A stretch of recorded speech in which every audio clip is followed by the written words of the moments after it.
Cuy. Jeng, kalau miskin jangan maksa bergaul sama kita. Bau pasar tahu. Kalimat itu meluncur tajam, diiringi tawarnya sekumpulan wanita bergaun sutra yang menatap jijik pada bungkusan kresek hitam di tanganku. Mereka tidak tahu, di dalam plastik kumal yang baru saja ditendang itu, tersimpan uang tunai miliaran rupiah yang cukup untuk membeli harga diri mereka semua. Dan mereka lebih tidak tahu lagi, bahwa getaran hebat yang sebentar lagi meruntuhkan kaca jendela restoran ini bukanlah gempa bumi, melainkan angin dari baling-baling helikopter suamiku yang akan membuat mereka bersujud memohon ampun. Tapi sayangnya saat itu semua sudah terlambat. Halo sobat, semoga kalian selalu sehat dan rezekinya lancar melimpah ya. Yuk, absen dulu di kolom komentar. Kalian menonton video kisah ini dari kota mana saja? Aroma vanila bercampur mask mahal langsung menyergap indera penciuman begitu pintu kaca otomatis restoran Le Ciel terbuka. Udara sejuk dari pendingin ruangan terasa kontras dengan terik matahari Jakarta di luar sana. Ini bukan sekadar tempat makan. Ini adalah panggung sandiwara tempat kaum elit ibu kota memamerkan pencapaian mereka. Atau setidaknya, apa yang ingin mereka sebut sebagai pencapaian. Lantai marmer putihnya begitu mengkilap hingga bisa memantulkan bayangan siapapun yang melangkah di atasnya. Seolah menelanjangi setiap inci penampilan pengunjung, menilai apakah sepatu yang mereka kenakan layak menginjak batu pualam impor dari Italia itu. Zafira menarik napas panjang, berusaha menetralkan degup jantungnya. Bukan, dia bukan gugup karena kemewahan tempat ini. Bagi Zafira, kemewahan adalah makanan sehari-hari yang sudah membosankan. Rumah utamanya bahkan memiliki pilar marmer yang 2 kali lebih besar dari restoran ini. Dia gugup karena hari ini, untuk pertama kalinya setelah sekian lama, dia memutuskan untuk keluar dari cangkang nyamannya. Dia ingin mencari teman. Teman yang tulus, bukan rekan bisnis suaminya yang selalu menjilat, bukan pula sosialita palsu yang hanya mendekat karena tahu siapa nama belakangnya. Zafira melangkah masuk. Penampilannya hari ini sangat sederhana. Namun jika diperhatikan oleh mata terlatih, sungguh elegan. Ia mengenakan dress panjang berwarna earth tone yang jatuh sempurna membalut tubuhnya, dipadukan dengan hijab senada yang disematkan rapi tanpa banyak jarum pentul. Wajahnya yang cantik alami dengan kulit sawo matang yang glowing sehat, hanya dipoles bedak tipis dan lip balm. Tidak ada perhiasan emas yang bergelantungan, tidak ada logo merek terkenal sebesar piring makan di dadanya. Namun, yang menjadi pusat perhatian, atau lebih tepatnya, pusat bencana, adalah apa yang ada di tangan kanannya. Jemari lentik Zafira menjinjing sebuah kantong kresek berwarna hitam. Plastik itu terlihat sedikit kusut, menggembung padat, dan sangat tidak estetik. Kontras yang menyakitkan mata jika disandingkan dengan interior restoran yang serba emas dan putih. Baru 3 langkah Zafira masuk ke area resepsionis, seorang pelayan pria dengan rompi hitam ketat langsung menghadangnya. Tatapan pelayan itu menyapu Zafira dari ujung kepala hingga ujung kaki, lalu berhenti lama di tas kresek hitam itu.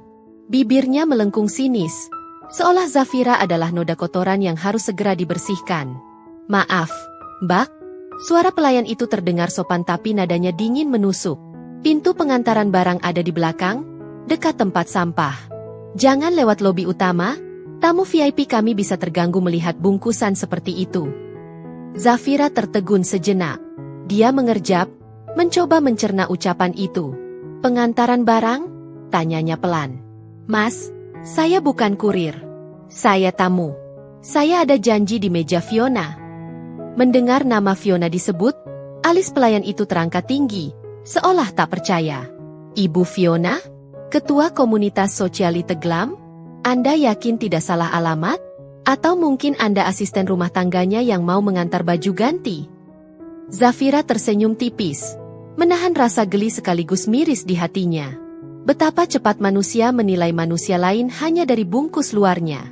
Padahal, jika pelayan ini tahu, gedung tempat restoran ini berdiri, bahkan tanah tempat mereka berpijak, adalah salah satu aset properti yang sertifikatnya tersimpan rapi di brankas Zafira. Zafira adalah pemilik saham minoritas di gedung ini, tapi dia memilih diam. Dia tidak ingin merusak penyamarannya sebagai wanita biasa. Saya temannya, jawab Zafira tegas, menatap mata pelayan itu tanpa rasa takut sedikit pun.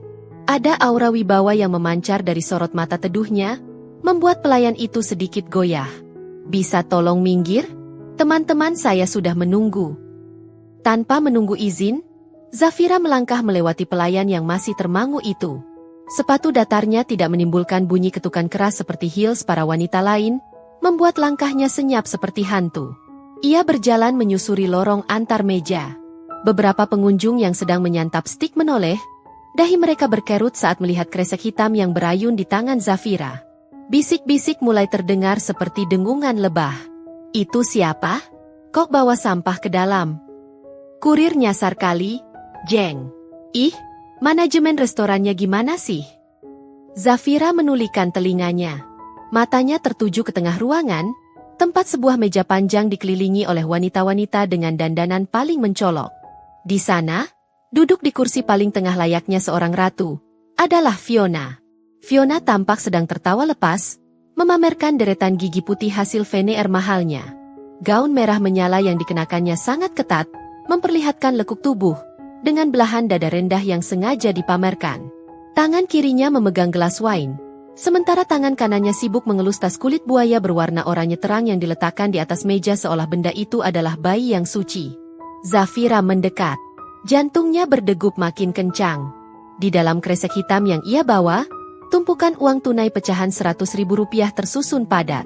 Sistem perbankan sedang down total pagi ini, dan karena Zafira adalah anggota baru yang belum sempat transfer uang arisan, ia berinisiatif membawa cash. Bahkan, ia membawa lebih untuk mentraktir semua orang sebagai salam perkenalan. Niatnya tulus, ingin berbagi kebahagiaan. Namun, belum sempat Zafira menyapa, musik piano yang mengalun lembut di ruangan itu seolah berhenti mendadak bagi telinga Zafira. Fiona menoleh. Mata dengan eyeliner tajam itu menyipit. Senyum di wajahnya lenyap seketika, digantikan oleh ekspresi horor yang dibuat-buat. "Ya ampun!" seru Fiona. Suaranya melengking tinggi hingga membuat garpu seorang tamu di meja sebelah berdenting jatuh. Semua mata kini tertuju pada mereka. Fiona berdiri, menunjuk lurus ke arah kresek hitam di tangan Zafira dengan jari telunjuknya yang dihiasi kuku palsu panjang. "Siapa yang membiarkan pemulung masuk ke ruang VIP?" teriaknya tanpa rasa malu. Suaranya menggema memantul di dinding-dinding kaca. "Hei, keamanan! Kenapa ada gembel bawa sampah masuk ke areaku?" Zafira terpaku di tempatnya. Ia tidak menyangka sambutannya akan sebrutal ini. Bukan hanya tatapan merendahkan, tapi teriakan penghinaan di depan puluhan orang kaya Jakarta. Tangannya mencengkeram erat pegangan plastik kresek itu. Rasa hangat menjalar ke pipinya. Bukan karena malu menjadi dirinya, tapi malu melihat betapa rendahnya etika wanita yang mengaku berkelas di hadapannya ini. Fiona melangkah maju, mendekatkan wajahnya yang penuh makeup tebal ke wajah polos Zafira. Aroma alkohol menguar dari napasnya. "Kamu Zafira kan? Teman rekomendasinya Siska?" desis Fiona. Matanya memindai pakaian Zafira dengan tatapan jijik. "Siska bilang kamu, orang berada. Tapi kok penampilanmu kayak orang yang mau antre sembako murah? Dan itu..." Fiona melirik kresek hitam itu lagi. "Jangan bilang kamu bawa bekal nasi bungkus ke restoran bintang 5 ini." "Bukan nasi bungkus, dan bukan urusan Anda," jawab Zafira tenang. Suaranya datar namun memiliki ketegasan yang tak terbantahkan. Ia tidak mundur selangkah pun meski aroma alkohol dari napas Fiona menerpa wajahnya. Zafira justru mempererat pegangannya pada kresek hitam itu, seolah benda itu adalah tameng tak kasat mata yang melindunginya dari radiasi kesombongan di depannya. Fiona mendengus kasar, memutar bola matanya malas. Ia berbalik memunggungi Zafira, melambaikan tangan ke arah teman-temannya seolah sedang mengusir lalat. "Duh, Siska benar-benar merusak mood deh kali ini. Bawa teman kok yang levelnya di bawah standar begini. Udah, biarin aja dia berdiri di situ jadi patung selamat datang." Gelak tawa kembali pecah di meja panjang itu. Zafira menghela napas panjang, menekan rasa tersinggung yang mulai merambat naik ke ulu hati. Ia tahu ia bisa saja berbalik, menelepon supirnya, dan meninggalkan tempat terkutuk ini. Tapi, Zafira bukan tipe pengecut yang lari dari medan perang hanya karena digonggong anjing kecil. Ia datang untuk arisan, dan ia akan duduk di sana sebagai anggota yang sah. Zafira melangkah mendekati satu-satunya kursi kosong di ujung meja, tepat di sebelah wanita berambut bob yang mengenakan gaun merah marun. Namun, belum sempat pantat Zafira menyentuh alas kursi bludru itu, wanita berambut bob itu dengan sigap menyambar tas Hermes Birkin warna lime miliknya dari atas meja dan meletakkannya tepat di tengah kursi kosong itu. "Eits! Sorry ya, Jeng, Ucap wanita itu dengan nada yang dibuat-buat manis, tapi matanya memancarkan permusuhan. Kursi ini full. Tas aku nggak bisa ditaruh di lantai. Kulitnya sensitif. Harganya 300 juta loh. Kalau lecet kena debu, emangnya kamu sanggup ganti? Jual ginjal pun belum tentu cukup, kan? Zafira menatap kursi itu, lalu beralih ke kursi kosong lainnya di seberang meja. Gerakannya terbaca. Serempak, seolah sudah dikomando, dua wanita lain di sisi sana langsung meletakkan tas-tas branded mereka, Chanel dan Dior, ke kursi kosong di sebelah mereka. Meja itu kini penuh dengan barisan tas kulit mahal yang didudukan layaknya tamu kehormatan. Sementara Zafira, manusia yang bernapas dan punya hati, dibiarkan berdiri kaku. Aduh, sepertinya memang gak ada tempat buat kamu, celetuk Fiona sambil menyesap wine-nya santai. Ia melirik jam tangan Patek Philippe di pergelangan tangannya dengan gelisah. Ada getaran halus di meja. Ponsel Fiona menyala. Mata tajam Zafira sempat menangkap kilasan notifikasi di layar ponsel Fiona yang tergeletak terbalik. Sebuah pesan singkat dengan huruf kapital, "Tagihan kartu kredit Anda telah jatuh tempo. Segera lunasi atau kami sita aset." Zafira tersenyum tipis dalam hati. Ah, jadi itu alasannya, batinnya. Pantas saja Fiona begitu agresif hari ini. Ketua arisan yang terlihat paling glamor ini ternyata sedang tercekik hutang. Dia butuh uang arisan ini cair hari ini juga. Dia butuh mangsa untuk diinjak agar egonya yang retak tetap terasa utuh. Dan Zafira adalah target yang sempurna. Tanpa banyak bicara, Zafira berbalik badan. Ia melihat sebuah kursi kayu sederhana di sudut ruangan, kursi lipat yang biasanya dipakai para waiter untuk istirahat sejenak. Zafira menarik kursi itu. Bunyi kaki kursi yang bergesekan dengan lantai marmer menimbulkan suara seret yang ngilu, membuat semua percakapan di meja elit itu terhenti lagi. Dengan santai, Zafira menyeret kursi kayu murahan itu ke ujung meja marmer yang megah. Kontrasnya sungguh menggelikan. Kursi kayu lapuk bersanding dengan kursi-kursi beludru empuk. "Lihat," seru Fiona sambil menepuk tangan antusias, nadanya penuh ejekan. Dia bahkan tahu tempatnya sendiri. Memangnya, mental babu itu susah diubah. Dikasih kursi empuk nggak mau, maunya kursi kayu. Cocok banget sama outfit dan bawaannya. Zafira tidak peduli. Ia duduk di kursi kayu itu dengan punggung tegak, postur tubuhnya jauh lebih anggun daripada Fiona yang duduk merosot malas. Perlahan, Zafira mengangkat kresek hitam di tangannya. Ia meletakkannya di atas meja kaca yang mengkilap itu. "Bu." Suara itu terdengar berat dan padat. Bukan suara plastik berisi kerupuk atau gorengan yang ringan. Itu adalah suara benda padat nan berat yang menghantam kaca tebal. Suara tumpukan kertas ribuan lembar yang terikat karet gelang. Getaran dari jatuhnya bungkusan itu membuat air di dalam gelas wine Fiona berguncang sedikit. Fiona mengerutkan kening, menatap curiga pada bungkusan hitam yang kini merusak pemandangan estetik meja hidangannya. Bentuk kresek itu kotak padat, menyembunyikan isinya dengan sempurna. "Singkirkan sampah itu," desis Fiona, matanya membelalak marah. Wajahnya memerah padam, urat lehernya sedikit menonjol. Tekanan darahnya sepertinya naik seiring dengan kepanikan tagihan hutangnya. "Meja ini buat makanan mahal, bukan tempat penitipan sampah pasar. Kamu nggak punya otak ya? Di sini kita mau makan escargot dan wagyu, bukan nasi kucing." "Ini bukan sampah," jawab Zafira tenang, tangannya menepuk pelan bungkusan itu. "Ini kontribusi saya. Bukannya aturan arisan bilang kita harus bawa uang tunai kalau transfer lagi bermasalah? Saya bawa cash. Semuanya." "Hah? Uang?" Fiona tertawa, tawa yang terdengar sumbang dan dipaksakan. "Di dalam kresek butut itu? Jangan ngelawak deh. Paling isinya uang receh hasil ngamen. Atau jangan-jangan baju bekas yang mau kamu jual ke kita? Dasar gembel nggak tahu diri." Kemarahan Fiona memuncak. Ia merasa diremehkan oleh kehadiran benda kotor itu di wilayah kekuasaannya. Tanpa peringatan, tangan Fiona terayun cepat. Ia berniat menepis kresek hitam itu sekuat tenaga agar terlempar jatuh ke lantai. Agar isinya, apapun itu, berhamburan dan mempermalukan Zafira di depan semua orang. "Pergi sana sama sampahmu," teriak Fiona sambil mengibaskan tangannya kasar ke arah bungkusan itu. Namun, hantaman itu tak pernah terjadi. 1 inci sebelum jari-jari lentik Fiona menyentuh plastik hitam itu, sebuah tangan lain melesat secepat kilat. Tangan Zafira. Zafira mencengkeram pergelangan tangan Fiona di udara. Cengkeramannya kuat, kokoh, dan mengejutkan. Bukan cengkeraman seorang wanita lemah yang biasa ditindas, melainkan cengkeraman seseorang yang memegang kendali penuh. Mata mereka bertemu. Fiona tersentak. Matanya membulat sempurna karena kaget. Ia mencoba menarik tangannya, tapi tenaga Zafira jauh di atas dugaannya. Untuk pertama kalinya, sang ratu sosialita itu merasakan ketakutan menjalar dingin di punggungnya saat melihat sorot mata Zafira yang berubah gelap dan berbahaya. "Lepaskan!" Pekik Fiona tertahan, nyalinya menciut seketika. "Jangan pernah!"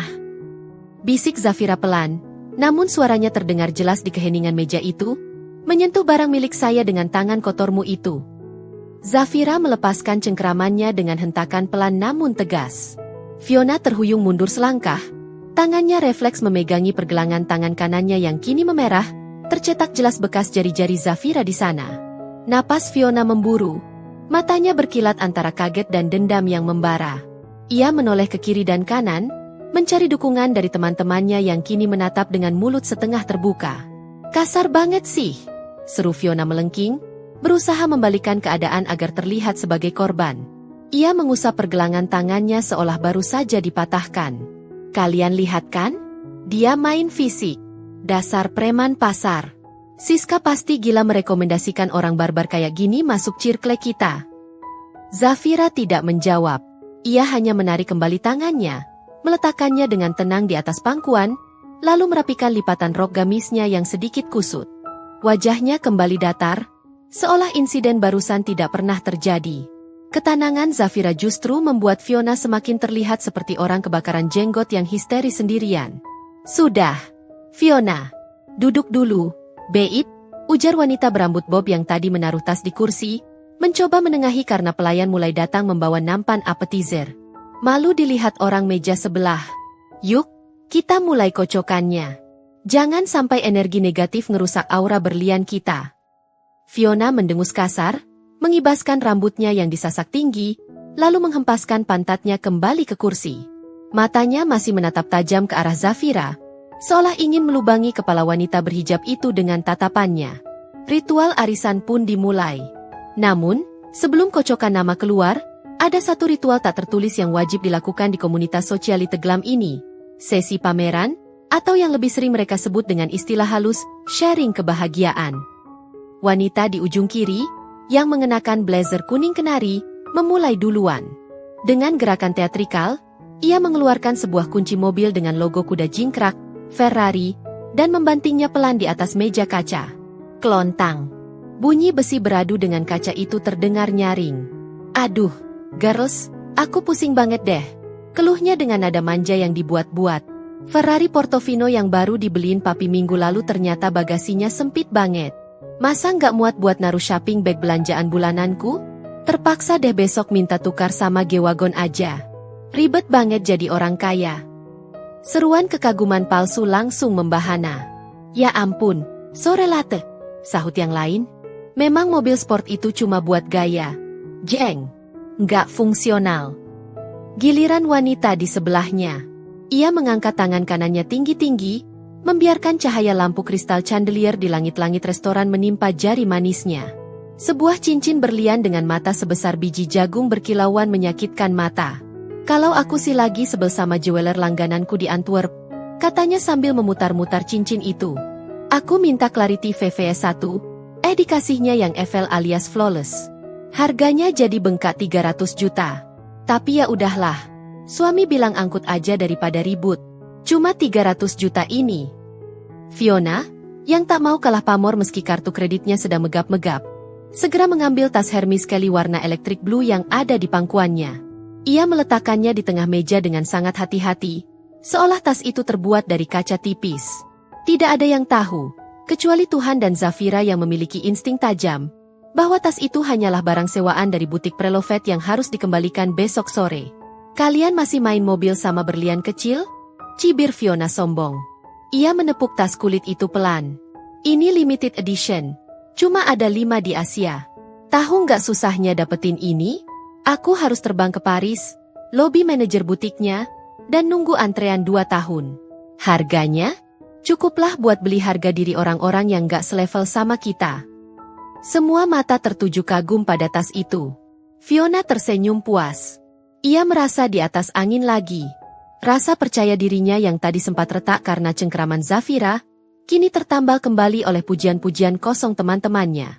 Lalu, tatapan Fiona kembali jatuh pada benda hitam di atas meja, tepat di depan Zafira. Benda yang merusak pemandangan di antara kunci Ferrari, berlian, dan tas kulit buaya. Kresek hitam itu. Senyum Fiona berubah menjadi seringaian jahat. Ia condong ke depan, menopang dagu dengan tangan, menatap Zafira lekat-lekat. Nah, sekarang giliran anggota baru kita, ujar Fiona. Suaranya sengaja dikeraskan. Ayo dong, Zafira. Sharing kebahagiaan kamu. Itu tas brandy jenis apa yang kamu bawa? Kresek Collection Spring Summer 2025? Desainernya siapa? Tukang gorengan di pengkolan? Gelak tawa meledak seketika. Para wanita itu tertawa sambil menutup mulut mereka dengan tangan yang penuh cincin, menatap Zafira seperti menatap badut sirkus. Zafira tetap diam. Tangannya masih setia melindungi bungkusan itu. Ia tahu persis apa isinya. Di dalam sana ada uang tunai 1 miliar rupiah dalam pecahan 100.000 yang masih terikat pita bank. Uang yang rencananya akan ia gunakan untuk menalangi arisan hari ini karena sistem mobile banking sedang error nasional, dan sisanya untuk mentraktir semua orang di sini makan sepuasnya. Sebuah niat baik yang kini terasa sia-sia. Ini titipan suami, jawab Zafira singkat. Suaranya tenang namun mengandung peringatan halus. Isinya barang penting. Saya bawa ini karena praktis. Tidak perlu tas mahal untuk membawa amanah. Amanah. Fiona tertawa ngakak sampai tersedak ludahnya sendiri. Hahaha. Dengar itu, girls? Amanah katanya. Paling isinya baju kotor suami kamu yang kerja jadi kuli bangunan, kan? Atau jangan-jangan sisa makanan hajatan? Wajah Fiona berubah serius dalam sekejap. Rasa irinya melihat ketenangan Zafira membuatnya semakin panas. Ia benci melihat orang miskin. Di matanya Zafira adalah orang miskin, yang tidak merasa insecure. Bagi Fiona, kemiskinan harusnya satu paket dengan rasa rendah diri. Sikap Zafira yang kepala tegak ini adalah sebuah penghinaan bagi hierarki sosial yang Fiona agung-agungkan. Dengar ya, Zafira, desis Fiona tajam. Di sini itu tempatnya high class. Barang yang naik ke meja ini harus punya value. Tas kresekmu itu nol besar value-nya. Kamu merusak estetika Instagram story kita. Mending kamu taruh di lantai, atau buang sekalian ke tempat sampah. Zafira menatap Fiona lurus tepat di manik matanya. Tatapan teduh itu perlahan berubah menjadi sorot mata baja. Mbak Fiona, ucap Zafira pelan. Nilai seseorang tidak ditentukan dari apa yang dia jinjing di tangannya. Tidak dari merek tasnya, tidak dari kunci mobilnya, tapi dari adab dan cara dia memperlakukan sesama manusia.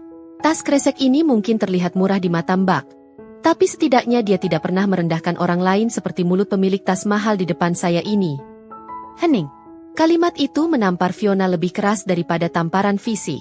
Wajahnya memerah padam, semerah kepiting rebus. Bibirnya bergetar menahan amarah yang meledak di ubun-ubun. Dia, Ratu Sosialita, baru saja diceramahi soal adab oleh wanita antah berantah yang membawa sampah ke mejanya. Di depan teman-temannya, harga diri Fiona hancur berkeping-keping. Dan bagi wanita seperti Fiona, penghinaan harus dibayar dengan penghinaan yang lebih kejam. Fiona berdiri tiba-tiba, kursinya berdecit keras terdorong ke belakang.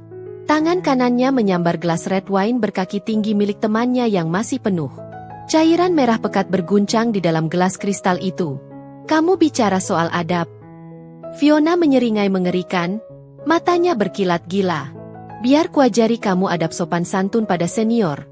Ya, adab nomor 1, jangan pernah menggurui orang yang jauh lebih kaya darimu.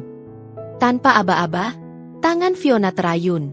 Bukan ke wajah Zafira. Itu terlalu klise dan berisiko hukum. Fiona mengarahkan gelas itu ke sasaran yang lebih menyakitkan bagi Zafira saat ini. Yupes, tumpah. Biur. Cairan wine merah gelap itu tumpah ruah, mengguyur deras tepat di atas kresek hitam yang tergeletak di meja.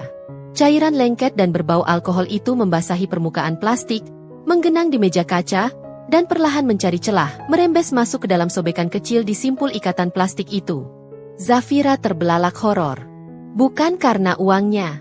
Uang bisa dicuci atau ditukar di bank. Tapi karena dia ingat, di sela-sela tumpukan uang itu, terselip sebuah amplop putih tipis. Amplop berisi foto USG janin pertamanya yang baru saja ia ambil dari rumah sakit pagi ini, yang belum sempat ia tunjukkan pada suaminya. Dan cairan merah itu kini merembes masuk, siap menghancurkan kenangan pertamanya. Zafira bergerak lebih cepat dari kedipan mata. Dengan napas tertahan, tangannya menyambar kresek hitam yang kini basah kuyup itu dari atas meja, menariknya ke pangkuan seolah sedang menyelamatkan bayi yang tenggelam. Cairan merah pekat itu menetes-netes dari ujung plastik, jatuh menodai rok gamis pastel mahalnya, meninggalkan bercak-bercak gelap yang mengerikan seperti noda darah segar. Aroma alkohol yang menyengat langsung menusuk hidung, bercampur dengan bau uang kertas yang apek dan basah. Tisu! Mana tisu? Teriak Zafira panik, suaranya bergetar hebat. Bukan, dia tidak peduli pada uang 1 miliar di dalamnya. Uang itu hanyalah kertas baginya. Yang membuat jantungnya serasa berhenti berdetak adalah nasib sebuah amplop putih tipis yang terselip di antara tumpukan uang itu. Di dalam amplop itu ada lembaran foto USG hitam putih. Bukti fisik pertama dari kehidupan yang sedang tumbuh di rahimnya. Setelah 3 tahun penantian, doa-doa panjang di sepertiga malam, dan berbagai terapi kesuburan, akhirnya pagi ini dokter mengatakan ada detak jantung kecil di sana. Zafira membawa foto itu karena ingin memberikannya sebagai kejutan untuk Lang nanti malam. Ia ingin suaminya menjadi orang kedua yang melihatnya. Jika cairan anggur ini merusak tinta foto itu, Zafira tidak akan pernah memaafkan dirinya sendiri. Tangannya gemetar hebat saat merogoh saku tas kecilnya, mengeluarkan segenggam tisu dan dengan panik mengelap permukaan plastik itu. Ia memeriksa bagian simpul ikatan dengan was-was. Ya Tuhan, lindungi anakku. Batinnya menjerit. Ia sedikit mengintip ke dalam celah sobekan plastik. Hatinya mencelos lega. Meski hanya sesaat, amplop putih itu terjepit di tengah-tengah gepokan uang, relatif aman dan kering. Cairan merah itu hanya membasahi uang-uang di bagian luar. Zafira menghela napas panjang. Bahunya turun lemas. Ia mendongak, menatap Fiona dengan mata yang kini berkaca-kaca karena campuran hormon kehamilan dan amarah yang meledak di dada. Kamu keterlaluan, Fiona. Suara Zafira parau, namun terdengar jelas di tengah keheningan restoran yang mencekam. Kamu boleh menghina penampilanku, tapi kamu tidak berhak merusak barang milik orang lain. Di mana hati nuranimu? Fiona justru tertawa. Tawa yang renyah, jahat, dan tanpa rasa bersalah sedikit pun. Ia meletakkan gelas kosong itu kembali ke meja dengan bunyi tak yang nyaring. UPS, sorry ya. Licin. Tanganku habis kena lotion mahal soalnya, ujar Fiona dengan nada mengejek yang sangat kentara. Ia menyeringai puas melihat noda merah di baju Zafira. Lagian bagus dong, Jeng. Sampahmu itu jadi wangi anggur Cabernet Sauvignon tahun 1998. Harusnya kamu berterima kasih. Tas kresekmu naik kelas jadi beraroma jutaan rupiah. Nggak bau pasar lagi. Teman-teman Fiona yang lain ikut terkikik geli. Meski beberapa tampak mulai tidak nyaman dengan situasi yang makin tak terkendali. Mereka menutup mulut dengan serbet, menyembunyikan senyum sinis mereka melihat penderitaan Zafira yang sibuk membersihkan noda dengan tisu-tisu basah yang kini berserakan kotor di meja. Lihat tuh, bisik wanita berbaju kuning pada temannya, cukup keras agar Zafira dengar. Udah miskin, nyusahin lagi. Sekarang meja kita jadi bau alkohol dan kotor. Pelayan, tolong bersihkan ini. Jijik aku lihat tisu bekasnya. Pelayan datang tergopoh-gopoh, membawa lap kain. Wajah pelayan itu tampak serba salah. Menatap Zafira dengan iba namun takut pada Fiona. Zafira menepis halus bantuan pelayan itu. Biar saya saja, ucapnya dingin. Ia tidak ingin orang lain menyentuh tas kresek itu dan merasakan tekstur uang di dalamnya. Saat Zafira menunduk untuk memungut tisu-tisu kotor yang jatuh ke lantai karpet di bawah meja, matanya menangkap sesuatu.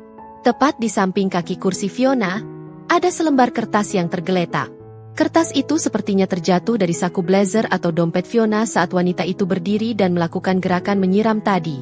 Kertas itu kusut, kecil, seperti struk ATM. Namun, ada tulisan merah mencolok yang tercetak di sana, yang terbaca jelas oleh mata Zafira yang tajam meski dalam pencahayaan remang restoran. Surat peringatan ketiga. Total tunggakan, 450 juta rupiah. Status, sita jaminan. Zafira tertegun. Ia memungut kertas itu perlahan. Ternyata bukan sekadar tagihan kartu kredit biasa. Ini surat peringatan dari leasing mobil mewah. Fiona, sang ketua arisan yang barusan memamerkan tas seharga rumah, ternyata sedang di ujung tanduk kebangkrutan. Mobil yang sering ia banggakan di media sosial, rupanya sudah menunggak cicilan berbulan-bulan dan siap ditarik paksa. Sebuah senyum ironis terbit di sudut bibir Zafira. Jadi ini wajah asli di balik topeng tebal itu. Kepalsuan yang ditutupi dengan kekejaman pada orang lain. Zafira bangkit berdiri, menggenggam kertas bukti aib Fiona itu di tangan kirinya, sementara tangan kanannya memeluk erat kresek hitam yang berharga. Ia berniat mengembalikan kertas itu, mungkin dengan sedikit nasihat agar Fiona berhenti hidup dalam kepura-puraan. "Mbak Fiona," panggil Zafira tenang. "Ini ada yang jatuh." Belum sempat Zafira menyelesaikan kalimatnya atau menyodorkan kertas itu, Fiona tiba-tiba meraba-raba sisi kursinya dengan panik. Wajah angkuhnya berubah pucat pasi dalam hitungan detik. Ia mengaduk-aduk tas Hermesnya, mengeluarkan isinya secara brutal ke atas meja. Lipstik, bedak, kunci mobil, permen, tapi benda yang dicari tidak ada. Fiona mendongak, matanya menatap liar ke sekeliling. Lalu tatapannya terkunci pada Zafira yang baru saja bangkit dari bawah meja. Posisi yang sangat mencurigakan bagi pikiran Fiona yang sedang kalut. "Dompetku!" desis Fiona. Suaranya bergetar. Lalu sedetik kemudian, ia menjerit histeris, menunjuk wajah Zafira dengan telunjuk gemetar. "Hei, dompetku mana?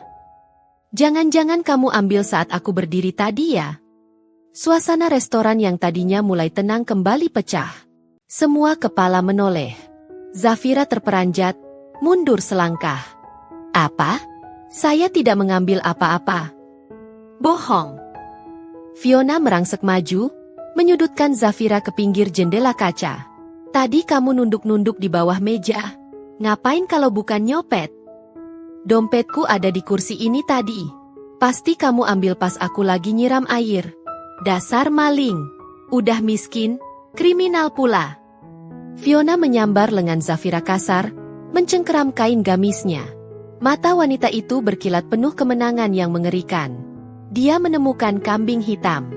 Dengan menuduh Zafira mencuri, dia tidak hanya bisa mengusir wanita ini, tapi juga bisa memeras ganti rugi atau setidaknya mengalihkan perhatian teman-temannya dari fakta bahwa dia sebenarnya tidak punya uang sepeser pun untuk membayar tagihan makan siang ini.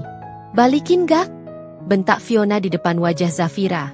"Atau aku telanjangin kamu di sini buat nyari dompetku?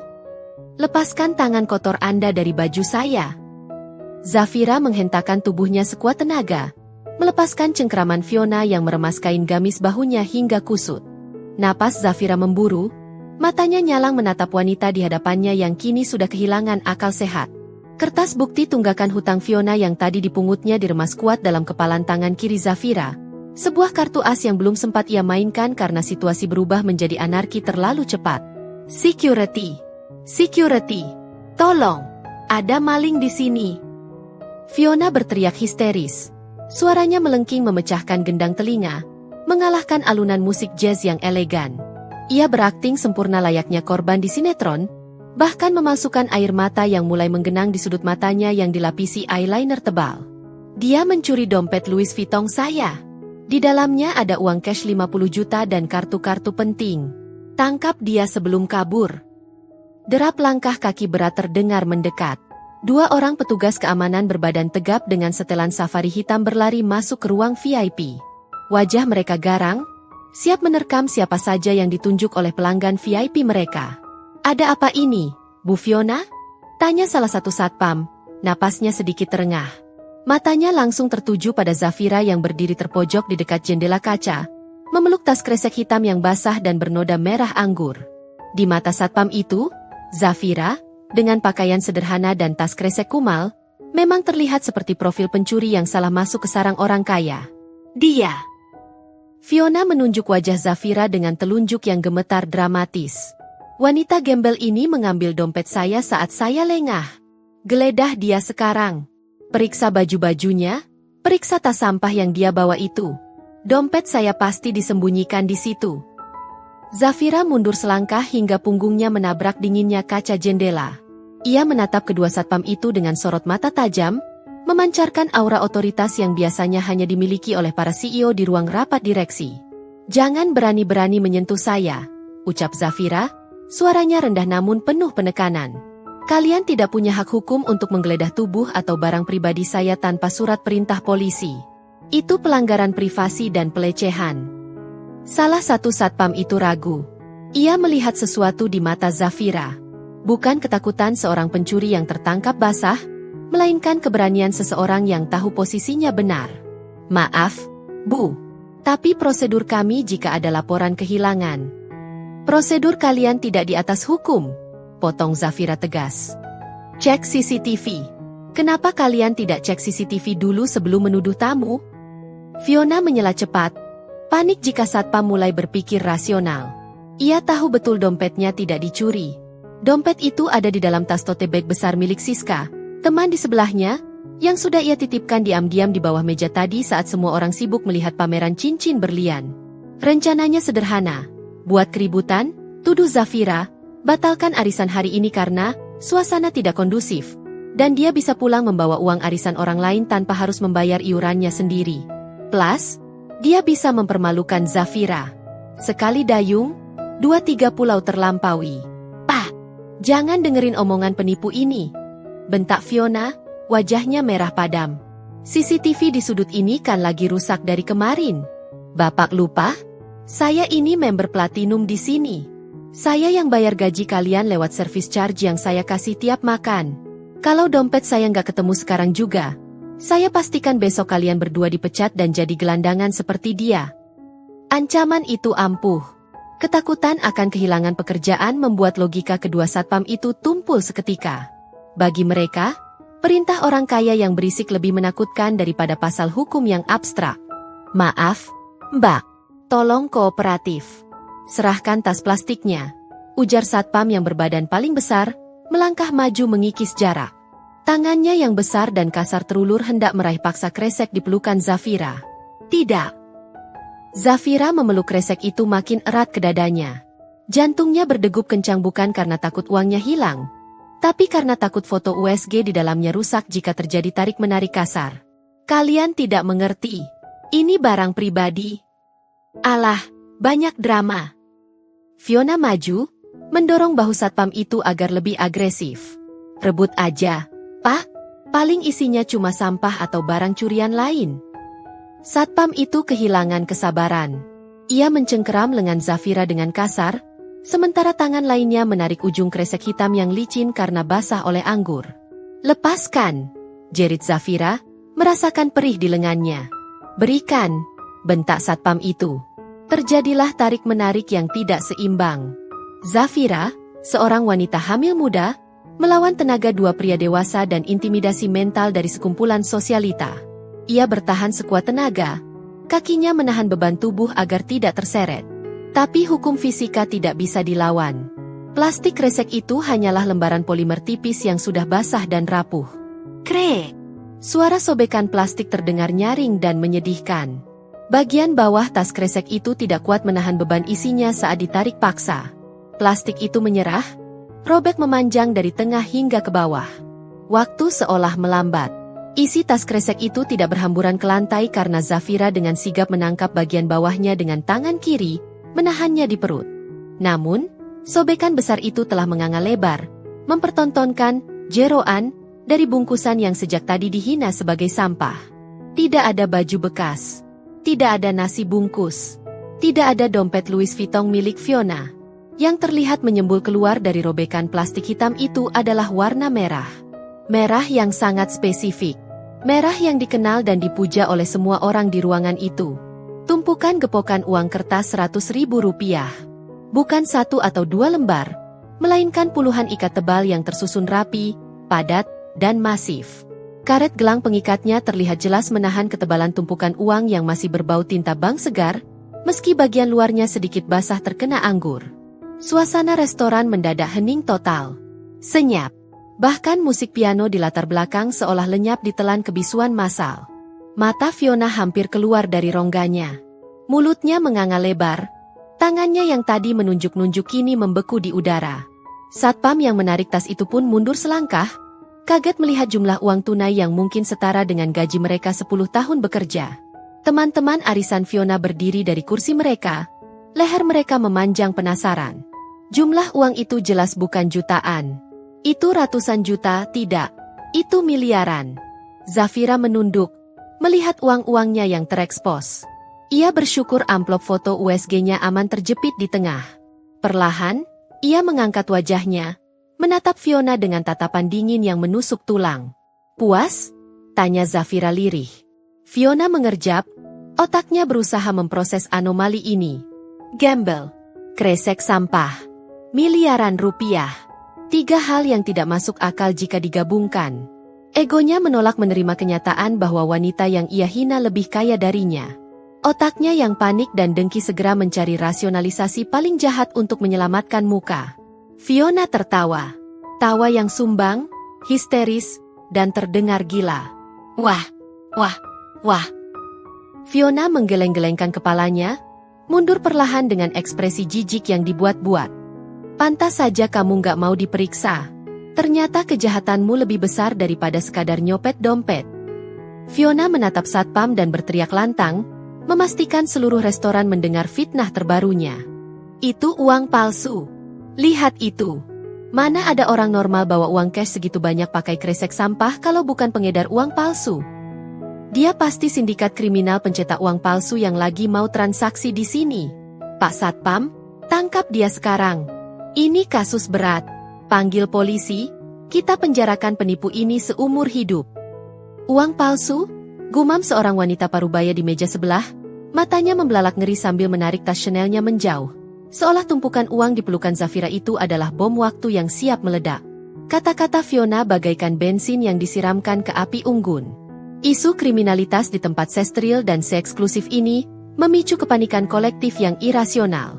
Para pelayan saling berbisik, tamu-tamu lain mulai berdiri, beberapa bahkan mengeluarkan ponsel untuk merekam. Mengira mereka sedang menyaksikan penangkapan gembong kriminal kelas kakap. "Tangkap dia!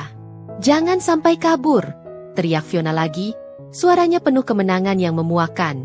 Ia merasa narasinya sukses besar. Uang segitu banyak, bau apek, dibawa pakai kresek, dan orangnya dekil begini? Logika dong. Itu pasti uang hasil cetakan printer murahan di kontrakan kumuh. Kalau uang itu beredar, ekonomi kita bisa hancur. Kalian mau jadi saksi kejahatan kalau diam saja? Zafira merasakan darahnya mendidih, naik ke ubun-ubun. Tuduhan ini sudah melampaui batas kewajaran. Ia tidak lagi peduli pada noda merah di bajunya atau tatapan jijik orang-orang. Ia menegakkan punggungnya, memancarkan aura dominasi yang selama ini ia simpan rapat-rapat. "Cukup!" bentak Zafira. Suaranya tidak melengking seperti Fiona, tapi berat, tegas, dan menggema dengan wibawa yang membuat satpam yang memegang lengannya refleks melepaskan pegangan. Zafira menatap tajam ke arah seorang pria berjas abu-abu yang baru saja berlari kecil memasuki kerumunan dengan wajah pucat dan berkeringat dingin. "Itu Pak Rudy, manajer restoran Le Ciel." "Pak Rudy," panggil Zafira lantang, menyebut nama itu dengan familiaritas yang membuat sang manajer tersentak. Zafira tahu nama manajer ini dari laporan bulanan properti suaminya, meski Rudy tidak mengenal wajah istri pemilik gedung ini. "Anda pimpinan di sini, kan? Kendalikan situasi ini. Tamu Anda menuduh saya tanpa bukti. Panggil polisi sekarang, saya tunggu. Tapi sebelum polisi datang, saya minta Anda bawa alat pendeteksi uang palsu ke meja ini. Kita buktikan detik ini juga di depan semua mata yang menghina saya." Tantangan terbuka itu membuat suasana hening sejenak. Keberanian Zafira menggoyahkan keyakinan beberapa orang. Maling biasanya lari, bukan menantang uji forensik. Pak Rudy menelan ludah, jakunnya naik turun dengan gugup. Ia menatap tumpukan uang merah yang menyembul dari kresek sobek di tangan Zafira, lalu beralih menatap Fiona yang berdiri berkacak pinggang dengan wajah garang. Di kepalanya, kalkulasi bisnis berjalan cepat dan pragmatis. Di satu sisi, ada wanita asing berpakaian sederhana yang membawa uang tunai mencurigakan. Di sisi lain, ada Fiona, influencer dan sosialita yang sering membawa rombongan arisan. Meski Rudy tahu betul Fiona sering telat bayar tagihan. Tapi Fiona punya pengikut di media sosial. Jika Fiona marah dan membuat review buruk, restoran ini bisa sepi. Rudy adalah tipe pemimpin yang cari aman, bukan cari kebenaran. Pak Manajer, sergah Fiona sebelum Rudy sempat membuka mulut. Bapak jangan mau digertak sama penipu ini. Dia cuma mau ulur waktu biar komplotannya datang nyelamatin dia. Lihat dandanannya. Pak, masa orang kaya asli bajunya kayak taplak meja begitu? Usir dia sekarang. Atau saya akan posting di Instagram story saya kalau restoran ini pro-kriminal dan tidak aman buat pelanggan VIP. Ancaman viral itu adalah mimpi buruk bagi Rudy. Keberaniannya lenyap seketika. Rudy memalingkan wajah dari Zafira, menolak melakukan kontak mata karena rasa bersalah. Namun suaranya terdengar dingin dan memihak. Maaf, Bu, ucap Rudy pada Zafira tanpa menyebut Ibu dengan hormat. Demi kenyamanan tamu-tamu VIP kami, dan karena adanya keributan yang Ibu timbulkan, saya minta Ibu meninggalkan tempat ini sekarang juga. Apa? Zafira terperangah tak percaya. Anda mengusir saya tanpa mengecek kebenaran tuduhan dia? Tanpa melihat CCTV? Tanpa mengecek uang ini? Kami berhak menolak melayani siapapun. Bu, potong Rudy cepat, memberi isyarat tangan pada kedua satpam tadi untuk kembali maju. Tolong bawa ibu ini keluar. Kalau dia melawan, seret saja sampai ke pos satpam depan komplek.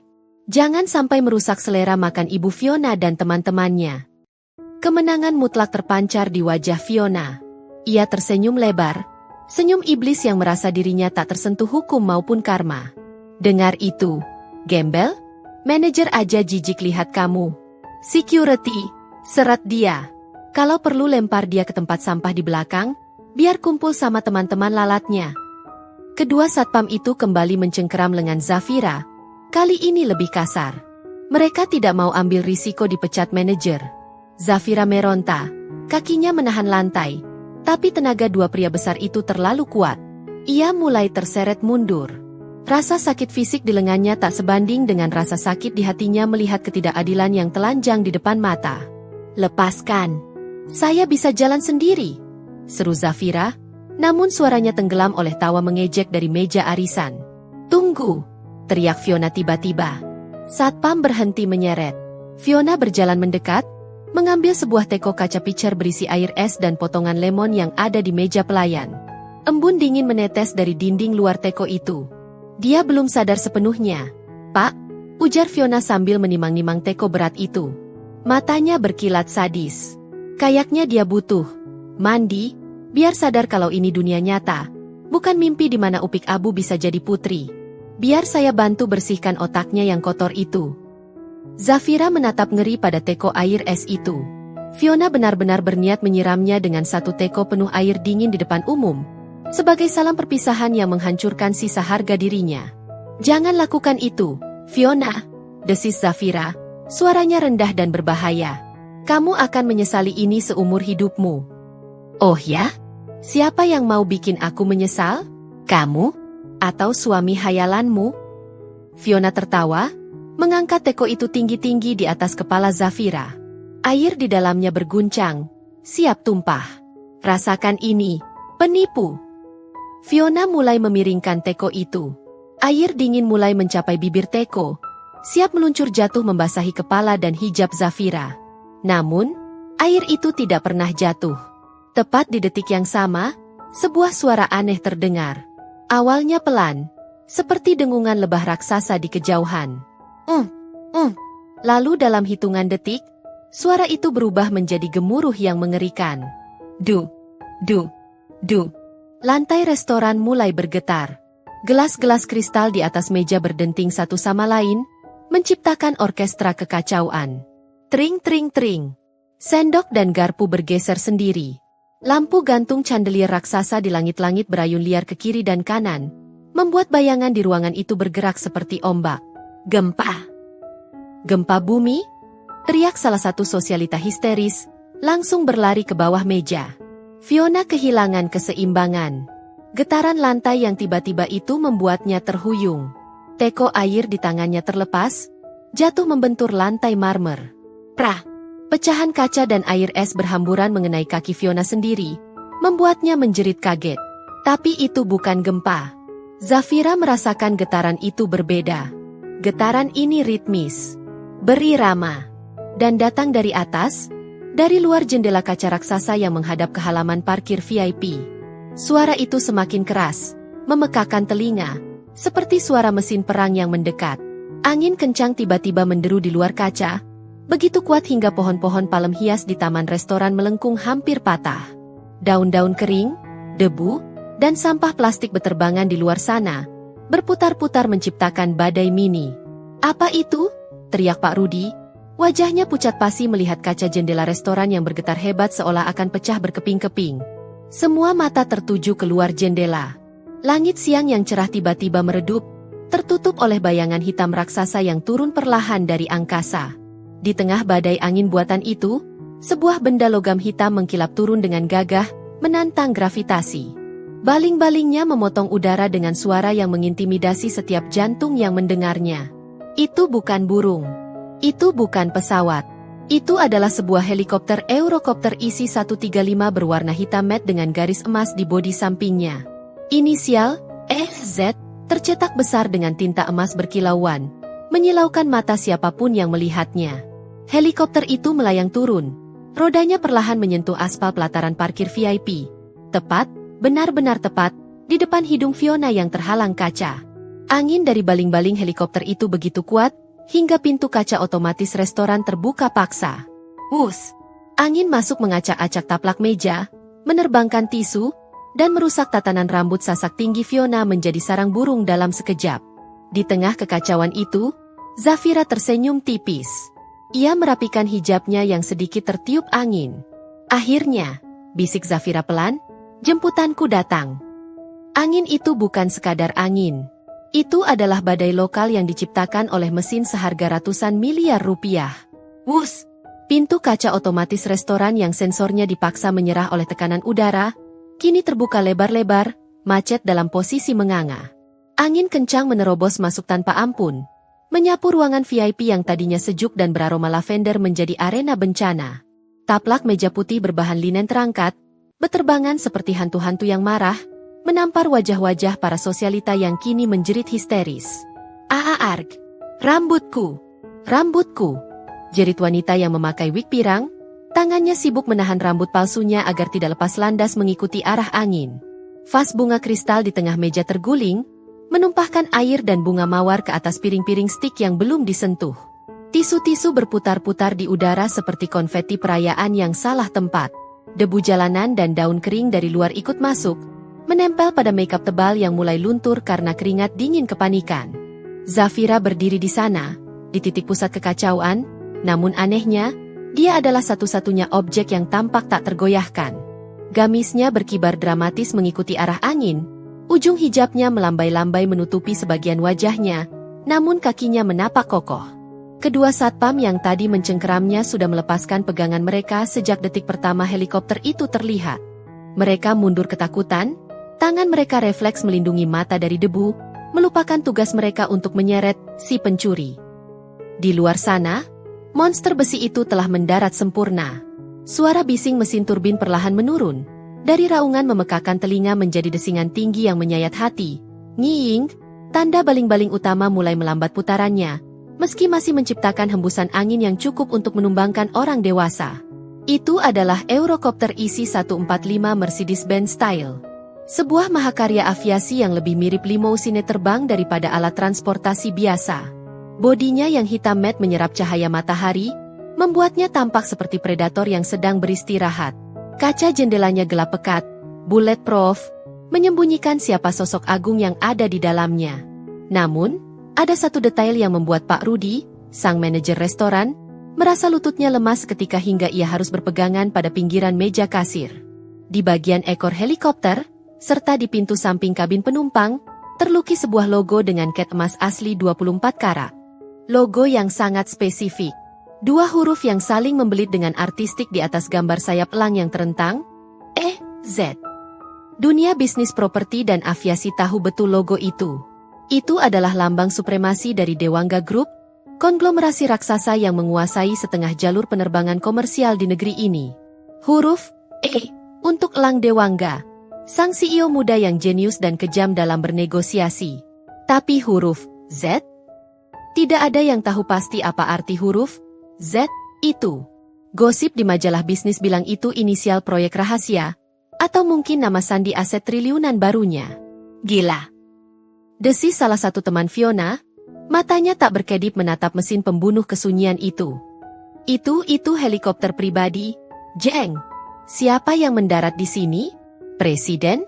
Atau aktor Hollywood lagi syuting? Fiona, yang kini berpenampilan tak ubahnya seperti korban badai, rambut sasaknya kempes sebelah, maskaranya melebar ke pipi karena terkena cipratan air teko tadi, dan satu sepatunya lepas, berusaha bangkit berdiri. Egonya yang terluka sesaat tadi, kini mendadak pulih digantikan oleh rasa penasaran dan oportunisme yang meluap-luap. Otak Fiona berputar cepat. Helikopter semewah ini tidak mungkin mendarat sembarangan tanpa tujuan. Dan di restoran ini, di jam ini, siapa lagi yang cukup penting untuk didatangi tamu sekelas pemilik helikopter, kalau bukan komunitas sosialite glamnya? Pasti ini salah satu pengagum rahasiaku. Seru Fiona tiba-tiba, suaranya terdengar delusional di tengah desingan baling-baling. Ia merapikan bajunya dengan panik, mengusap noda maskara di pipi dengan kasar. Iya, pasti.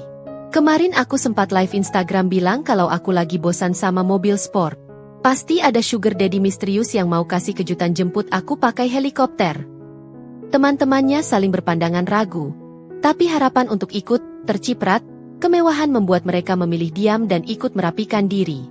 Siapa tahu pilotnya tampan, atau penumpangnya pangeran Arab yang sedang cari istri. Minggir kamu, gembel. Fiona mendorong bahu Zafira dengan sisa tenaganya, berusaha menyingkirkan pemandangan kotor itu dari jalur pintu masuk. Jangan halangi jalan. Tamu agung mau lewat.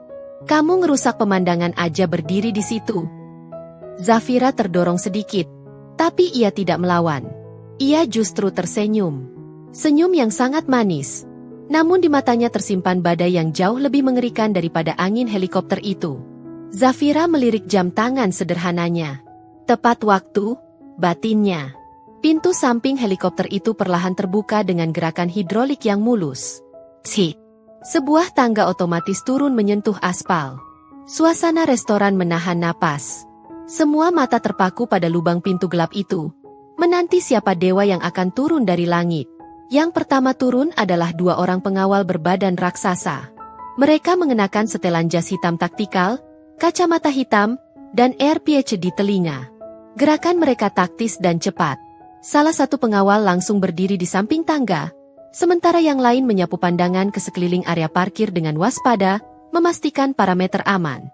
Wah, bodyguardnya aja ganteng banget, bisik wanita berbaju merah, lupa kalau semenit lalu dia sedang menghina Zafira. Lalu, sosok itu muncul.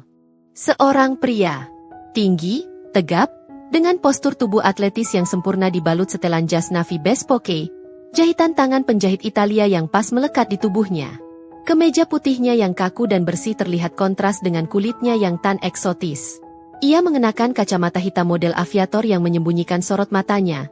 Namun garis rahangnya yang tegas dan keras sudah cukup untuk mengintimidasi siapa saja yang melihatnya. Ia tidak langsung berjalan. Ia berdiri sejenak di tangga helikopter, satu tangannya membenarkan letak jam tangan Richard Mille di pergelangan tangan kirinya.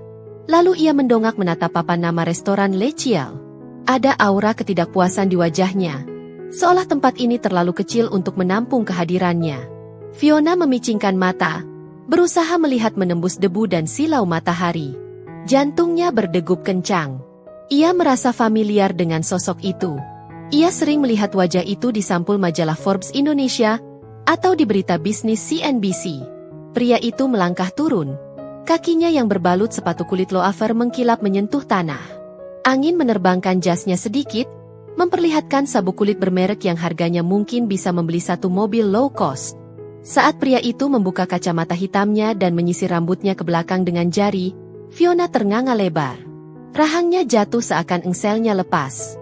Wajah itu, mata tajam seperti elang itu, aura penguasa yang tak terbantahkan itu. Fiona tergagap, suaranya tercekat di tenggorokan. Kakinya gemetar, kali ini bukan karena angin, tapi karena menyadari siapa yang baru saja mendarat di depan matanya. Elang Dewangga? Pekik Fiona histeris, setengah tak percaya. Itu Elang Dewangga, CEO maskapai Eagle Air, triliuner yang baru saja akuisisi pulau di Maladewa. Kepanikan Fiona berubah menjadi euforia gila. Ia langsung melupakan utang-utangnya, melupakan Zafira, melupakan segalanya. Di otaknya hanya ada satu skenario. Elang Dewangga datang untuknya. Mungkin Elang melihat profil Instagramnya. Mungkin mereka pernah bertemu di pesta dan Elang jatuh cinta diam-diam. Dia kesini buat aku, teriak Fiona pada teman-temannya.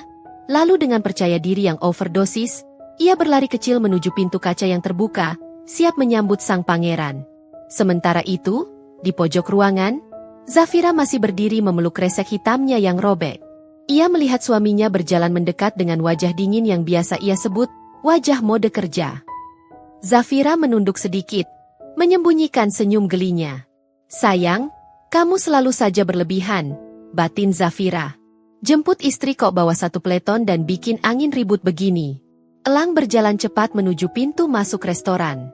Tatapannya lurus ke depan, mengabaikan manajer restoran yang sudah siap membungkuk hormat, mengabaikan pelayan yang gemetar, dan tentu saja, ia belum melihat Fiona yang sudah memasang pose terbaiknya di ambang pintu. Namun, mata Elang menyipit saat ia melihat sekilas ke dalam ruangan kaca itu. Ia melihat sesuatu yang membuat darahnya berhenti mengalir sejenak. Ia melihat istrinya, Zafiranya, berdiri terpojok. Bajunya basah oleh noda merah. Hijabnya sedikit berantakan.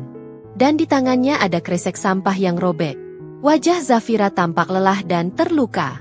Rahang Elang mengeras seketika. Urat-urat di lehernya menonjol keluar. Langkah kakinya yang tadi elegan berubah menjadi hentakan-hentakan kemarahan yang mematikan. Fiona, yang tidak bisa membaca situasi, justru merentangkan tangannya lebar-lebar, siap menyambut pelukan atau jabat tangan dari sang triliuner. Pak Elang, selamat datang, seru Fiona dengan suara mendesah manja. Aduh, surprise banget Bapak mampir ke arisan saya. Namun, Elang tidak melambat. Dia bahkan tidak berkedip. Dia berjalan lurus seolah Fiona hanyalah udara kosong, atau lebih parah. Seolah Fiona hanyalah serangga tak kasat mata yang menghalangi jalannya menuju satu-satunya permata di ruangan itu. Jarak mereka semakin dekat. Fiona sudah siap tersenyum. Elang semakin mendekat dengan tatapan membunuh. 1 detik lagi, 2 dunia akan bertabrakan. Angin sisa putaran baling-baling masih mengibarkan ujung taplak meja saat Fiona, dengan senyum yang dipaksakan selebar mungkin, menghadang jalur sang triliuner. Ia membusungkan dada, memiringkan kepalanya dengan pose yang ia latih berjam-jam di depan cermin, berharap pesonanya mampu menghentikan langkah kaki tegas pria di hadapannya. Pak Elang, sapa Fiona dengan nada manja yang dibuat agak mendesah, tangannya terulur hendak menyentuh lengan jas mahal pria itu. Duh, Bapak pasti dengar ya kalau di sini ada keributan? Maaf banget loh, Pak. Atmosfer makan siang kita jadi rusak gara-gara ada penyusup. Namun, tangan Fiona hanya menyentuh udara kosong. Elang Dewangga tidak berhenti. Ia bahkan tidak melirik. Pria itu melangkah melewati Fiona begitu saja seolah wanita itu hanyalah tiang penyangga bangunan yang tidak bernyawa. Hembusan angin yang tercipta dari gerakan tubuh Elang saat melewatinya membawa aroma bergamot dan sandalwood yang maskulin, sekaligus dingin. Fiona terpaku. Senyumnya kaku di wajah, tangannya menggantung canggung di udara. Penolakan itu begitu halus namun brutal. Tidak ada kata-kata kasar, hanya ketidakpedulian mutlak yang meremukkan egonya. Tapi Fiona belum menyerah. Otaknya yang sudah teracuni delusi narsistik menolak percaya bahwa ia diabaikan. Pasti Palang gak lihat aku karena fokus sama keributan itu, pikirnya cepat. Ia berbalik, mengejar langkah lebar Elang dengan tergopoh-gopoh karena sebelah sepatunya hilang. Pak Elang, hati-hati di sana. Fiona setengah berlari, berusaha menyamai langkah Elang yang panjang. Ia menunjuk-nunjuk ke arah sudut ruangan, tempat Zafira berdiri mematung. Di sana ada orang gila, Pak, penipu. Dia bawa uang palsu 1 kresek dan ngaku-ngaku tamu VIP. Bahaya banget, Pak. Security lagi mau seret dia keluar, tapi dia ngelawan terus. Bapak jangan dekat-dekat, takutnya dia nekat nyopet Bapak juga. Elang berhenti mendadak. Gerakan tiba-tiba itu membuat Fiona nyaris menabrak punggung tegap sang CEO. Fiona tersenyum lega. Nah, kan. Dia berhenti. Dia pasti mau dengerin penjelasanku. Batinnya bersorak. Tuh kan, Pak, cerocos Fiona lagi, kini berdiri tepat di samping Elang, merasa seolah ia adalah asisten pribadi yang sedang memberi laporan penting. Lihat deh dandanannya. Kumal, bawa sampah, bau pasar lagi. Bikin malu restoran elit ini. Mending Bapak suruh bodyguard Bapak yang ganteng-ganteng itu buat lempar dia keluar sekarang juga. Biar udara di sini bersih lagi. Elang menoleh perlahan. Bukan ke arah Zafira, tapi ke arah Fiona yang berdiri di sampingnya. Untuk pertama kalinya, mata mereka bertemu. Dan di detik itu juga, Fiona merasa seolah seluruh oksigen di paru-parunya disedot keluar. Tatapan Elang bukanlah tatapan ketertarikan. Itu adalah tatapan seorang predator puncak yang melihat mangsanya. Mata hitam legam itu menyipit, memancarkan aura dingin yang membekukan darah.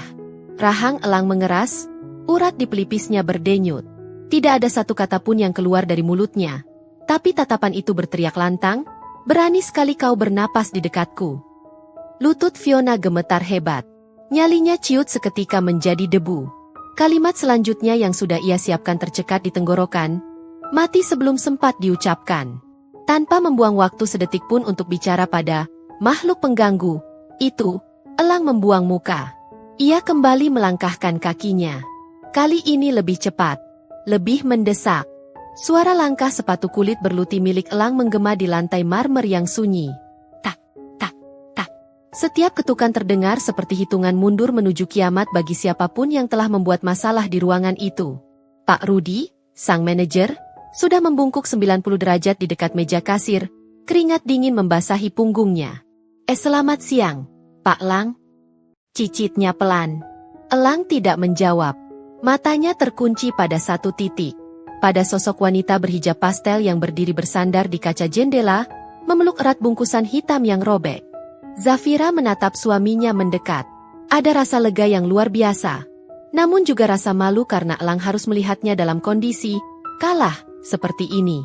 Bajunya basah oleh anggur merah, ujung hijabnya kusut, dan ia dikelilingi oleh tatapan penghakiman. Elang berhenti tepat 2 langkah di depan Zafira. Jarak itu terasa begitu intim sekaligus menegangkan. Seluruh restoran menahan napas. Para sosialita di meja panjang saling berpegangan tangan, menunggu apa yang akan dilakukan sang triliuner pada si penipu. Apakah Elang akan memarahinya? Apakah Elang akan memanggil polisi? Fiona, yang berdiri beberapa meter di belakang Elang, menyeringai licik dalam hati. Habis kamu, Zafira. Pak Lang pasti mau maki-maki kamu karena ngerusak propertinya. Namun, apa yang terjadi selanjutnya mematahkan logika semua orang di ruangan itu. Perlahan, dengan gerakan yang sangat anggun dan penuh hormat, Elang Dewangga, pria yang memegang kendali ribuan karyawan dan ratusan pesawat terbang, menurunkan tubuhnya. Ia menekuk satu lututnya. Ia berlutut di lantai restoran, di depan kaki Zafira. Suara pekikan tertahan terdengar dari mulut beberapa wanita. Mata Fiona melotot sampai urat matanya terlihat merah. Pemandangan ini tidak masuk akal. Seorang raja berlutut di depan gembel. Elang mendongak, menatap wajah istrinya dengan sorot mata yang berubah 180 derajat. Hilang sudah tatapan membunuh tadi. Kini yang ada hanya tatapan penuh pemujaan, kekhawatiran, dan cinta yang dalam. Tangan kekar Elang terulur, meraih tangan Zafira yang masih gemetar memegang kresek. Saya. Suara Elang terdengar lembut, berat, dan bergetar, memecah keheningan ruangan. Maaf, lanjut Elang. Ibu jarinya mengusap lembut punggung tangan Zafira.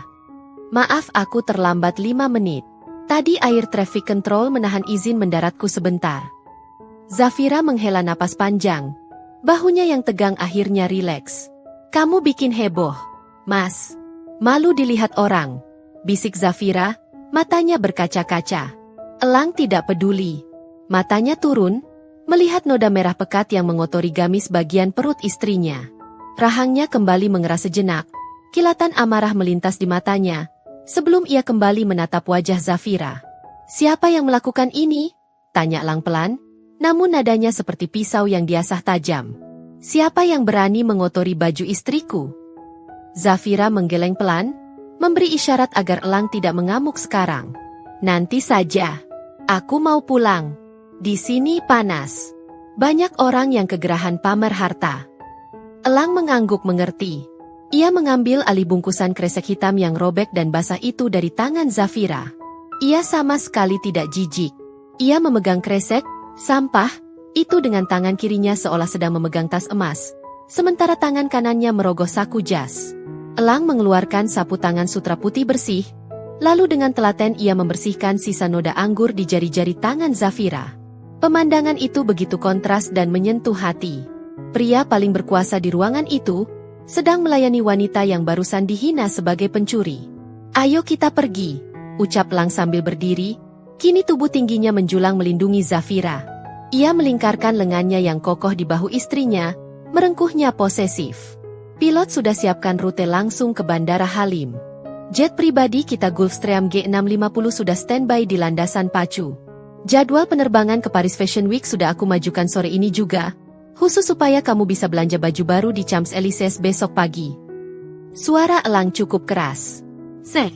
Ia ingin setiap telinga yang ada di ruangan itu mendengar siapa wanita yang sedang ia peluk ini. "Ke Paris?" tanya Zafira pura-pura kaget. Padahal ia tahu jadwal suaminya. "Iya, sayang," jawab Elang lantang sambil menatap tajam ke arah kerumunan sosialita yang kini membatu.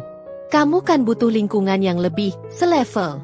Di sini udaranya terlalu kotor buat kamu dan..." Elang melirik perut Zafira sekilas. "Calon pewarisku." Kata-kata itu mendarat seperti bom atom di tengah ruangan. Istri? Paris Fashion Week? Jet pribadi? Calon pewaris? Fiona merasa kakinya tidak lagi menapak di bumi. Dunia di sekitarnya berputar.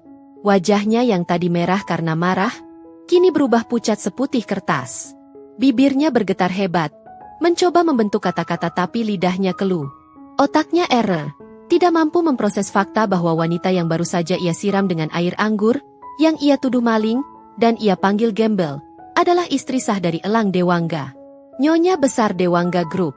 Fiona mundur selangkah, menabrak meja di belakangnya hingga gelas terjatuh pecah. Prang! Bunyi pecahan gelas itu membuat Elang menoleh. Tatapannya kini kembali dingin. Terkunci lurus pada Fiona yang gemetaran seperti daun kering ditiup angin. "Oh," ucap Elang datar. Sudut bibirnya terangkat membentuk senyum sinis yang mengerikan. "Jadi kamu orangnya?" Saya tidak." Fiona tergagap. Suaranya mencicit seperti tikus yang terpojok di sudut ruangan. Keringat dingin sebesar biji jagung mulai bermunculan di dahinya, melunturkan bedak tebal yang selama ini menutupi pori-pori ketakutannya. Elang tidak bergerak. Ia hanya berdiri diam. Namun diamnya adalah jenis keheningan sebelum badai menghancurkan pelabuhan. Tatapan matanya yang setajam silet menelanjangi jiwa Fiona, menguliti lapisan demi lapisan kesombongan palsu yang selama ini menjadi tameng wanita itu. "Kamu menuduh istri saya maling?" tanya Elang pelan. Sangat pelan. Namun di ruangan yang mendadak sunyi senyap itu, suara baritone Elang terdengar seperti ledakan meriam. "Kamu menyiramnya dengan air kotor? Kamu mempermalukannya di depan umum." Fiona membuka mulut, mencoba merangkai kata pembelaan, tapi lidahnya keluh. Ia menoleh ke kiri dan kanan, mencari bantuan dari teman-teman geng sosialitanya. Tapi apa yang ia temukan? Kosong. Teman-teman yang tadi ikut tertawa bersamanya kini menunduk dalam, pura-pura sibuk dengan ponsel atau memandangi ujung sepatu mereka. Tak ada satupun yang berani mengangkat wajah. Takut tatapan mematikan Elang akan berpindah dan membakar mereka hidup-hidup. Fiona sendirian. Benar-benar sendirian di tengah keramaian. Elang melangkah maju satu langkah. Hentakan sepatunya di lantai marmer bergema dum. Fiona refleks mundur. Kakinya lemas hingga ia nyaris jatuh terduduk jika tidak berpegangan pada pinggiran meja. "Cukup, Mas." Sebuah tangan lembut menyentuh lengan kekar Elang. "Zafira." Wanita itu melangkah maju, berdiri sejajar dengan suaminya. Wajahnya tenang, tidak ada jejak dendam yang meledak-ledak, hanya ada rasa kasihan yang mendalam, jenis rasa kasihan yang jauh lebih menyakitkan daripada kemarahan bagi penerimanya. Zafira mengambil alih kresek hitam yang robek itu dari tangan kiri Elang. Ia mengangkatnya tinggi-tinggi, membiarkan semua orang melihat betapa menyedihkannya kondisi bungkusan itu sekarang. Basah, lengket, berbau alkohol, dan sobek di sana-sini. "Fiona," panggil Zafira lembut, "kamu benar soal satu hal. Tas ini memang jelek, tidak estetik. Tidak pantas bersanding dengan tas Hermes sewaanmu di meja ini. Zafira merogoh ke dalam sobekan plastik itu. Bunyi kresek plastik beradu dengan kertas terdengar nyaring. Perlahan, ia menarik keluar isinya. 1 ika, 2 ika, 3 ika. Zafira mengeluarkan gepokan uang merah pecahan Rp100.000 itu satu persatu, menumpuknya di atas meja kaca yang masih basah oleh tumpahan wine. Tumpukan itu semakin tinggi. Semakin banyak. Aroma uang baru yang bercampur dengan bau anggur mahal menguar di udara, menciptakan wangi yang aneh, wangi kekayaan yang ternoda. Mata Fiona terpaku pada tumpukan uang itu. Ia tahu itu asli. Ia bisa melihat benang pengamannya berkilauan tertimpa cahaya lampu. John, ya Tuhan, jumlahnya mungkin cukup untuk melunasi cicilan mobilnya, membayar hutang kartu kreditnya, dan masih sisa untuk liburan ke Eropa. Tadinya, ucap Zafira sambil terus mengeluarkan uang, seolah kresek itu adalah kantong ajaib Doraemon yang tak ada dasarnya. Aku bawa uang tunai 1 miliar ini bukan buat pamer. Aku dengar dari Siska, sistem mobile banking lagi down. Jadi aku inisiatif bawa cash untuk nalangin arisan semua orang hari ini. Zafira berhenti sejenak, membiarkan kalimatnya meresap ke dalam otak-otak dangkal para sosialita di sana. Terdengar suara helaan napas kaget dari meja belakang. Penyesalan mulai merayapi wajah teman-teman Fiona. Mereka baru saja menghina orang yang berniat menraktir mereka. Dan sisanya. Zafira mengambil satu gepok uang yang paling tebal, yang karet gelangnya hampir putus karena saking padatnya. Ia menatap Fiona lurus-lurus. Sisanya mau aku kasih ke kamu, Fiona. Secara pribadi. Di ruang tertutup. Agar kamu tidak malu. Fiona mengerjap bingung. Maksudmu? Zafira merogoh saku gamisnya yang basah, mengeluarkan kertas kusut yang tadi ia pungut. Surat peringatan ketiga dari leasing mobil. Ia meletakkan kertas itu di atas meja, tepat di sebelah tumpukan uang, dengan tulisan sita jaminan menghadap ke atas agar bisa dibaca oleh Fiona. Aku tahu kamu lagi susah, Mbak Ketua, ujar Zafira, suaranya kini terdengar dingin namun tetap sopan. Mobilmu mau ditarik besok, kan? Kartu kreditmu over limit sampai-sampai tadi kamu bingung mau bayar pesanan escargot ini pakai apa. Makanya kamu cari kambing hitam buat bikin keributan supaya arisan batal dan kamu bisa kabur, kan? Wajah Fiona berubah dari pucat menjadi abu-abu. Rahasianya, aib terbesarnya, ditelanjangi begitu saja dengan cara yang sangat elegan, tanpa teriakan, hanya dengan fakta. Gengsi itu mahal, Fiona, lanjut Zafira. Dan kamu membayarnya dengan harga diri orang lain. Kamu injak aku supaya kamu terlihat tinggi. Padahal aslinya, kamu sedang gali lubang kuburmu sendiri. Zafira mengangkat gepokan uang di tangannya. Ia tidak memberikannya ke tangan Fiona. Ia tidak meletakkannya baik-baik. Dengan gerakan santai namun menghina, Zafira melempar gepokan uang itu ke arah dada Fiona. Pluk! Gepokan uang tebal itu menghantam dada Fiona, lalu jatuh berhamburan ke lantai. Lembaran uang merah berserakan di sekitar kaki Fiona yang hanya memakai satu sepatu. Pemandangan itu begitu simbolis. Seorang ratu palsu yang berdiri di atas serpihan kekayaan yang bukan miliknya. Ambil itu, perintah Zafira datar. Anggap saja itu sedekah dari si gembel dan si maling ini. Bayar hutangmu. Lunasi tagihan restoran ini. Dan sisa uangnya, pakai buat beli cermin yang besar. Ngaca. Fiona. Ngaca yang lama sampai kamu sadar kalau baju mahal gak akan bisa nutupin hati yang busuk. Fiona gemetar hebat. Ia ingin marah, ingin berteriak, tapi tubuhnya tidak mau menuruti perintah otaknya. Matanya menatap uang yang berserakan di kakinya. Insting butuh uangnya berteriak, ambil. Tapi sisa harga dirinya berteriak, jangan. Ia terjebak dalam kehinaan yang sempurna. Zafira berbalik badan, menepuk tangannya seolah membersihkan debu kotoran. Ia mendongak menatap elang yang sejak tadi memperhatikan aksinya dengan senyum bangga yang tipis. Ayo, Mas, kita pergi. Aku mual lama-lama di sini. Elang mengangguk. Ia merangkul bahu istrinya lagi, siap melangkah keluar. Namun, baru 2 langkah, elang berhenti mendadak.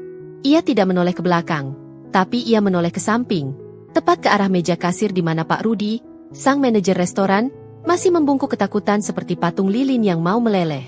Elang melepaskan rangkulannya sejenak, berjalan mendekati meja kasir. Aura dominasinya membuat Pak Rudi nyaris pingsan. Elang mengeluarkan sebuah kartu nama berwarna hitam metalik dari saku jas dalamnya. Ia meletakkan kartu itu di atas meja marmer dengan bunyi tik yang pelan tapi nyaring. "Pak Manajer."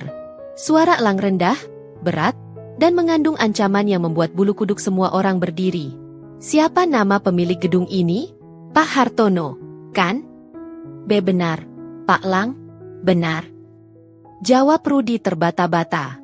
"Bilang sama Hartono, sore ini legal corporate saya akan hubungi dia," ucap Lang santai, seolah sedang membicarakan cuaca. "Saya mau beli gedung ini, beserta seluruh tenan restorannya. Tunai, hari ini juga." Mata Rudi membelalak sampai hampir keluar. "Membeli gedung? Gara-gara insiden ini? Dedan, setelah Bapak beli, apa yang harus saya lakukan, Pak?" tanya Rudi dengan suara bergetar. Elang menoleh pelan ke arah kerumunan sosialita di belakangnya. Matanya melewati wajah-wajah ketakutan itu satu persatu, lalu berhenti tepat di wajah Fiona yang masih bengong menatap uang di lantai. Elang mengangkat telunjuknya, menunjuk lurus ke wajah Fiona. "Peraturan pertama saya sebagai pemilik baru," kata Elang tegas, suaranya menggema ke seluruh penjuru ruangan. "Pastikan wanita berbaju merah itu, dan siapapun yang hari ini ikut tertawa bersamanya." Elang memberi jeda dramatis, membiarkan ketakutan meresap ke tulang sumsum mereka. "Masuk dalam daftar hitam permanen. Blacklist seumur hidup. Jangan biarkan mereka menginjakan kaki 1 sentimeter pun di semua properti milik Dewangga Group. Mulai dari hotel, mal, maskapai penerbangan, sampai toilet umum milik saya sekalipun." Elang menatap Rudi tajam. "Kalau besok saya masih melihat nama mereka di sistem reservasi, kamu yang saya blacklist dari muka bumi. Mengerti?" Pak Rudi hanya bisa mengangguk pasrah. Wajahnya pucat pasi seolah seluruh aliran darahnya tersedot ke bumi. Kalimat Elang barusan bukan sekadar gertakan. Itu adalah vonis mati bagi kehidupan sosial mereka di kota ini. Di blacklist oleh Dewangga Group berarti mereka tidak akan bisa menginjakan kaki di mal-mal termewah, tidak bisa menginap di hotel bintang 5 manapun, bahkan tidak bisa memesan tiket pesawat kelas bisnis yang selama ini mereka pamerkan di media sosial. Elang tidak menunggu jawaban lebih lanjut. Dengan gerakan protektif, ia melingkarkan lengannya di pinggang Zafira, membimbing belahan jiwanya itu keluar dari reruntuhan harga diri yang berserakan di restoran Le Ciel. Langkah mereka tenang, elegan, dan penuh kemenangan yang sunyi. Saat mereka melewati pintu kaca yang masih macet terbuka, Fiona tiba-tiba menjerit. Suaranya pecah, serak karena tangis dan keputusasaan yang memuncak. "Zafira, tunggu! Zafira, maafkan aku." Fiona merangkak di lantai, mengabaikan lututnya yang bergesekan dengan marmer dingin. "Aku hilaf. Aku hanya stres karena masalah keuangan. Tolong jangan lakukan ini. Jangan hancurkan hidupku." Zafira menghentikan langkahnya sejenak. Ia tidak berbalik sepenuhnya, hanya menoleh sedikit lewat bahunya. Ia melihat Fiona yang kini tampak begitu kecil dan menyedihkan, dikelilingi oleh teman-temannya yang justru menjauh. Beberapa dari mereka bahkan mulai berbisik menyalahkan Fiona agar terlihat suci di mata Elang. "Fiona," ucap Zafira, suaranya lembut namun membawa beban kebenaran yang berat. "Hidupmu tidak hancur karena aku atau suamiku. Hidupmu hancur karena pilihanmu sendiri untuk hidup dalam kepalsuan. Kamu terlalu sibuk membangun menara kartu dari kesombongan, sampai lupa kalau dasarnya hanyalah angin." Zafira menatap uang yang masih berserakan di dekat kaki Fiona. "Pakai uang itu untuk memperbaiki hidupmu, bukan untuk membeli tas baru. Dan satu lagi, jangan pernah meremehkan orang dari apa yang mereka bawa. Karena terkadang, sesuatu yang terlihat seperti sampah di matamu, adalah harta paling berharga bagi orang lain." Zafira kembali melangkah. Ia masuk ke dalam kabin helikopter yang mewah, disambut oleh aroma kulit jok premium dan ketenangan yang kontras dengan hiruk-pikuk restoran tadi. Elang duduk di sampingnya, segera memasangkan sabuk pengaman untuk istrinya dengan sangat telaten. "Kamu oke, sayang?" tanya Elang, matanya menelusuri wajah Zafira dengan penuh kekhawatiran. Zafira tersenyum, lalu meraih tangan Elang dan meletakkannya tepat di atas perutnya yang masih rata. "Aku oke, Mas. Dan sepertinya anak kita juga oke. Dia kuat, sama seperti ayahnya." Mata Elang berbinar haru. Ia mengecup dahi Zafira lama, seolah ingin menghapus semua trauma dari kejadian tadi. Kita ke Paris sekarang. Kita beli semua gaun terbaik untukmu dan semua perlengkapan bayi paling aman di dunia. Tidak akan ada lagi yang berani menyentuhmu. Mesin helikopter menderu kembali. Baling-balingnya berputar semakin cepat, menciptakan badai debu yang sekali lagi menghantam jendela restoran. Dari ketinggian, Zafira melihat Fiona yang masih terduduk lemas di lantai, sementara para pelayan mulai memunguti piring pecah di sekitarnya. Kisah ini mengingatkan kita semua, bahwa kekayaan sejati tidak terletak pada merek tas yang kita jinjing, logo mobil yang kita kendarai, atau berapa banyak perhiasan yang melingkar di jari. Kekayaan sejati adalah adab, kebaikan hati, dan kerendahan hati untuk tetap memanusiakan manusia, tak peduli seberapa tinggi posisi kita di atas awan. Jangan pernah meremehkan seseorang hanya karena penampilannya yang sederhana, karena kita tidak pernah tahu, mungkin dialah pemilik langit tempat kita sedang terbang tinggi. Karakter seseorang teruji bukan saat ia berada di bawah, melainkan saat ia memiliki kuasa untuk menindas namun memilih untuk tetap bersikap bijaksana. Semoga kisah Zafira dan Elang ini memberikan pelajaran berharga bagi kita semua untuk selalu menjaga hati dari penyakit sombong. Terima kasih sudah menyimak drama storytelling ini sampai akhir. Jika kalian menyukai kisah-kisah inspiratif dan penuh plot twist seperti ini, jangan lupa untuk klik tombol like, tinggalkan komentar tentang pesan moral apa yang kalian dapatkan hari ini, dan pastikan kalian sudah subscribe ke channel Dira Story agar tidak ketinggalan naskah-naskah emosional berikutnya. Sampai jumpa di cerita selanjutnya. Sobat!